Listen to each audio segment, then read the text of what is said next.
The Clintons are secretive and deceptive, but they are not stupid.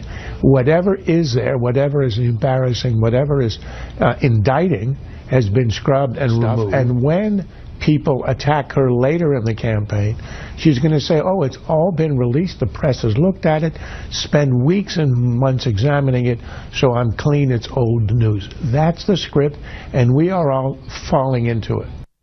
And welcome back for hour 2 of the Malzberg Show, this Memorial Day edition. Joining us at the top of this hour is Thomas Beccaro, a writer, contributor over at Forbes.com, a place I am uniquely familiar with. And he has a new book out that we're going to talk about called The Divided Era. He's also the former chairman of the California GOP. Thomas, are you with us? I am. Thanks for having me on today. Nice to have you, man. How's it going on your Memorial Day?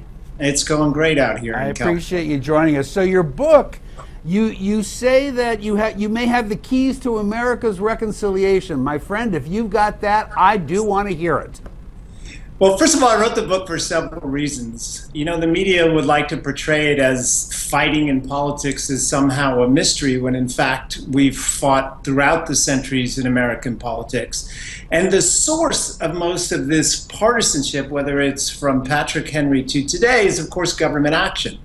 I mean, if you're in the coal industry, are you supposed to just sit around and say, well, no big deal, I'll compromise, I'll give away our entire industry? No. People react to what government does. And so the key to going forward is getting an understanding that when government acts, it invites a reaction, it picks winners and losers, it invites a competition for spoils.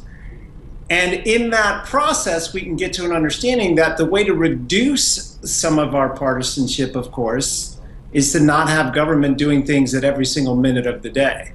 Well, so wait a second. Does that kind of boil down to saying that the way to resolve some of this stress we have in government is to just have less government? Well, if we had less government, we would have less stress. If you look at Jefferson's time, we were spending about 3% of the economy was the government. Today it's 36%. And of course, you have all those regulations. But we also need leaders who understand that the source of division today isn't just fighting over issues, it's this massive competition for spoils. And we need a president who is not like Barack Obama, who gets up there, or Hillary, who doesn't want to topple the 1%, doesn't want to pit one set of Americans against another. The key going forward is to find a leader that has unifying goals. And what I do in the book, The Divided Era, which you can get online today, is I talk about the presidents in our past, Washington, James Monroe, JFK, and Reagan, how they were able to craft unifying agendas that reduced division.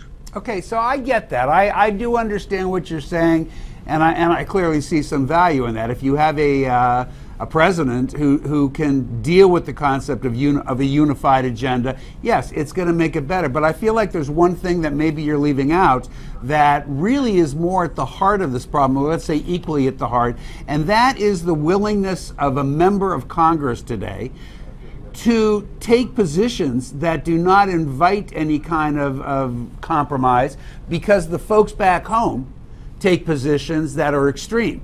How do you deal with this? I mean, even if you have an executive who would do what you're proposing, and there's nothing wrong with that, it's a great idea, how do you deal with the fact that the executive can't do it without Congress, and Congress is now in a position where they don't seem to want to compromise any longer because it doesn't benefit them any longer?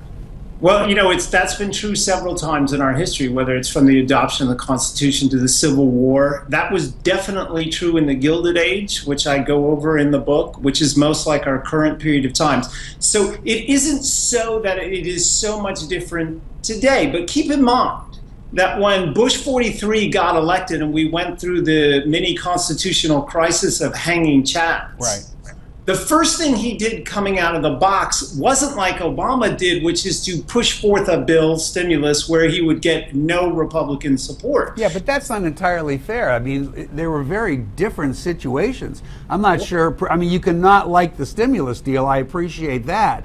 But clearly, President Obama found himself in a position where he had to react to something that wasn't there when President Bush first arrived in the Oval Office. I don't think so. In January, in fact, the economy had stabilized. He chose a stimulus bill that did not include anything that Republicans can vote for, opposite of what Bush did when, and by the way, when Bush got elected, the economy was drifting lower. There was a recession at the end of Bill Clinton's career. Drifting, yes, that's true. And what President Bush came out and did, right or wrong, I'm just talking about the unification factor, Bush came out and worked with Ted Kennedy on No Child Left Behind. And in fact, Bush, in his first midterm, picked up seats, and again when he ran for re-election. Obama's first acts excluded Republican votes.